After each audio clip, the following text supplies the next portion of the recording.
ایک غریب، یتیم اور مسکین لڑکا ڈومینوز کا مالک بنا۔ یہ سب کب اور کیسے بنا، جانیے اس ویڈیو میں۔ ڈومینوز پیزا کو ہم سب جانتے ہیں۔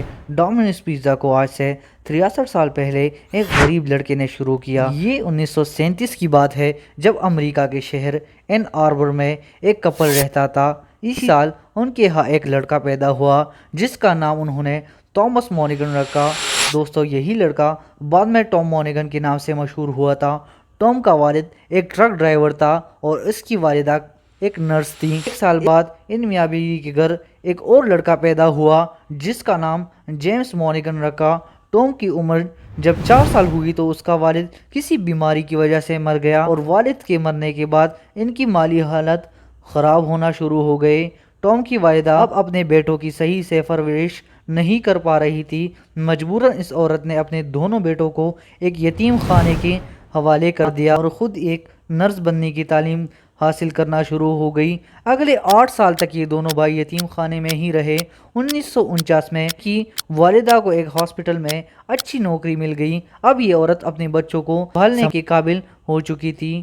ٹام اور جیمز ایک دفعہ پھر سے اپنے والدہ کے ساتھ رہنے لگ گئے۔ دوستو، 1956 میں ٹام کی عمر جب 19 سال ہوئی تو اس نے امریکن آرمی جوائن کر لی۔ یہ لڑکا 4 سال تک آرمی میں رہا، لیکن کسی وجہ سے اسے یہ نوکری چھوڑنی پڑی۔ 1959 میں اس کے پاس کوئی بھی نوکری نہیں تھی۔ یہ لڑکا اب آرکیٹیکٹ بننا چاہ رہا تھا، اسی لیے یہ یونیورسٹی آف میشیگن میں داخل ہو گیا۔ اپنی تعلیم کے اخراجات پورے کرنے کے لیے اسے کسی کام کی تلاش تھی۔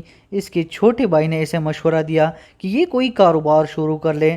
دوستو، یہ 1960 کی بات ہے، جب اسی شہر میں ایک آدمی اپنی پیزا شاپ بیچنا چاہ رہا تھا۔ اسی پیزا شاپ کے مالک کا نام ڈومینک ڈرائیڈ تھا۔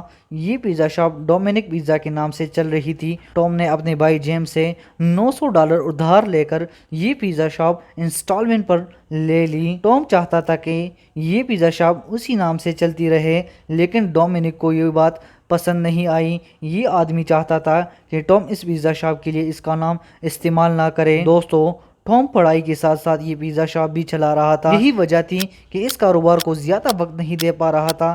اس کا چھوٹا بھائی جیمز بھی کام میں زیادہ دلچسپی نہیں لیتا تھا اور اسی لیے ٹام نے اپنی پڑھائی ہی چھوڑ دی اور یہ اس پیزا شاپ کو سنبھالنے لگ گیا۔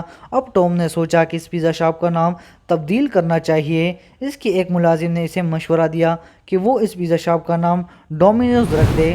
ٹام کو یہ نام بہت اچھا لگا، اسی لیے اس نے یہی نام رجسٹر کروا لیا۔ ڈومینوز پیزا کی ڈیمانڈ میں اضافہ ہونے لگا۔